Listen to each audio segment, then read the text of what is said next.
David Cunliffe.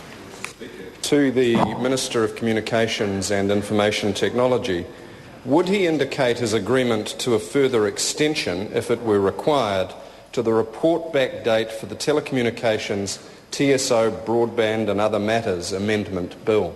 The Honourable Stephen Joyce. Mr Speaker, no, I don't think such an extension is necessary. The first reading of this bill occurred on 9 December last year, and the committee has until May 16 to complete its consideration, which is a period of getting on towards 6 months. The SOP in relation to Telecom's potential structural separation was tabled on January the 16th, but I would note that many of the issues, and in fact most of the issues in the SOP, were canvassed in a discussion document which was released in September of last year. The Honourable David Cunliffe. Does the Minister consider 10 minutes for a major corporate or industry body's submission on this complex legislation to be sufficient, or might he agree with the CEO of Tuan's, Paul Brislin, who said that the process for this bill has been, I quote, outrageous, and if not, why not? Shocking. The Honourable Stephen Joyce. Mr Speaker, well, I would note to the member that the deliberations and hearing of submissions of the committee is one for the committee, and I would also note that one of the companies, I think it was Vector, was given 40 minutes in front of the committee this morning, I understand. But the other point would be to make in terms of regards to Mr Brinlin, he needs to probably decide which view he's taken, because actually he was congratulating us previously on the approach we were taking to the bill, saying, and I quote, "There's plenty to get our teeth into, and now we have the time to do just that." The Honourable David Cunliffe.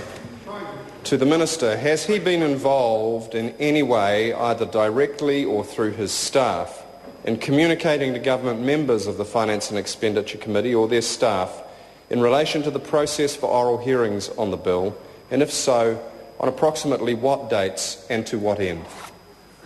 The Honourable Stephen Joyce. Mr Speaker, no, I haven't. I can't vouch for every member of everybody's staff, but I'm not aware of anything occurring in that regard.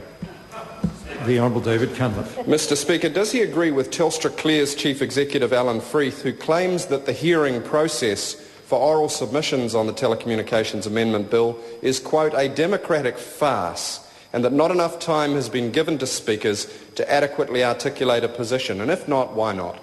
The Honourable Stephen Joyce. Mr Speaker, I'm aware of Mr Freeth's views, and I might point out to the member that Mr Freeth has been opposed to the whole idea of the ultra-fast broadband initiative since it was first announced in 2008. So I suppose the question for the member would be, is he now siding with Mr Freeth in terms of his views on the ultra-fast broadband initiative?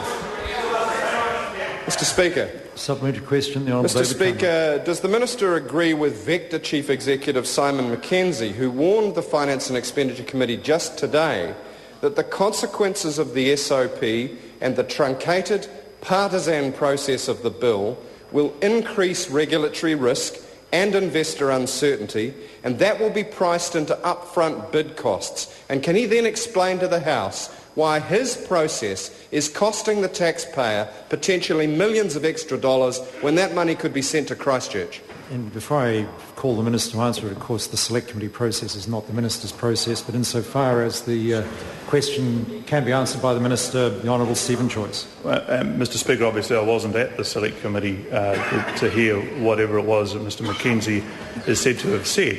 But I think, taking it at face value, the point that it is important to have bipartisan support on these matters is important, because it ensures, to the extent that we can, that future governments will take the same approach. So therefore, I would ask the minister and the member and his colleagues on the committee to deliberate carefully and, if possible, support the legislation. Question number 5, Te Roro Flavu.